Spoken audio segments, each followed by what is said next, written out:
সুপ্রিয় দর্শক মণ্ডলী, আমরা যারা ল্যাপটপ বা ডেস্কটপ দিয়ে স্ক্রিন শেয়ারের মাধ্যমে লাইভ করি তারা সকলে OBS স্টুডিও ব্যবহার করে থাকে। আমরা জানি OBS স্টুডিও হচ্ছে স্ক্রিন শেয়ার করার একটি অ্যাপ্লিকেশন। এই OBS অ্যাপ্লিকেশন ব্যবহার করে আমরা ল্যাপটপ বা ডেস্কটপের স্ক্রিন শেয়ার করে লাইভ করে থাকি ফেসবুক বা ইউটিউবে।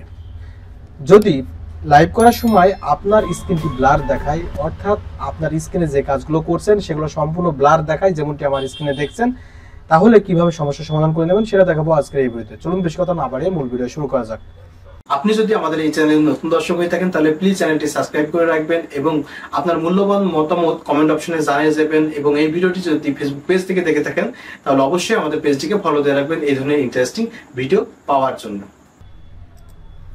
সবাইকে ওয়েলকাম ব্যাক। ধরো এই কাজটি করার জন্য আপনাদের উইন্ডোজের নিচে সার্চ বারে ক্লিক করবেন এবং টাইপ করবেন GRA গ্রাফিক্স সেটিংস। টাইপ করার পরে এই ধরনের অপশন চলে আসবে। এখান থেকে আপনারা ব্রাউজে ক্লিক করবেন। ব্রাউজে ক্লিক করে দেওয়ার পরে আপনার OBS স্টুডিও যেই ড্রাইভে সেভ করেছেন সেই ড্রাইভটি আপনারা সিলেক্ট করে নিন।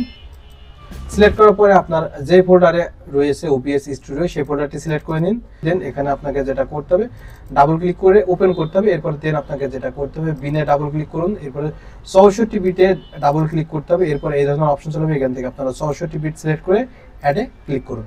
অ্যাডে ক্লিক করে দেওয়ার পর এই ধরনের অপশন চলে আসবে। এখান থেকে আপনারা অপশনে ক্লিক করবেন। অপশনে ক্লিক করে দেওয়ার পর এখান থেকে আপনার পাওয়ার সেভিং অপশনটি সিলেক্ট করতে পারেন, আদারওয়াইজ হাই পারফরমেন্স এটাও সিলেক্ট করে নিতে পারেন, দেন সেভ করবেন। ওকে, এখান থেকে আমাদের কাজ শেষ হয়ে গেছে। এখন আমরা OBS স্টুডিওতে প্রবেশ দেখতে পাচ্ছেন এখানে ব্ল্যাক যে স্ক্রিন সেই স্ক্রিন রয়েছে। আরেকটি কাজ করতে হবে, এখান থেকে আপনাদের যেটা করতে হবে প্লাস আইকনে ক্লিক করতে হবে। প্লাস আইকনে ক্লিক করে দেওয়ার পরে ডিসপ্লে ক্যাপচার একটি অপশন দেওয়া আছে, জাস্ট ক্যাপচারে ক্লিক করতে হবে। এখান থেকে আপনারা জাস্ট ওকেতে ক্লিক করবেন। ওকেতে ক্লিক করে দেওয়ার পরে এই ধরনের অপশন চলে আসবে। এখান থেকে আপনারা ডিসপ্লে জাস্ট এখানে ক্লিক করবেন। বন্ধুরা, ভিডিওটি যদি ভালো লাগে অবশ্যই ভিডিওতে লাইক দিবেন। আপনি যদি আমাদের চ্যানেলের নতুন দর্শক হয়ে থাকেন তাহলে প্লিজ চ্যানেলটি সাবস্ক্রাইব করে রাখবেন।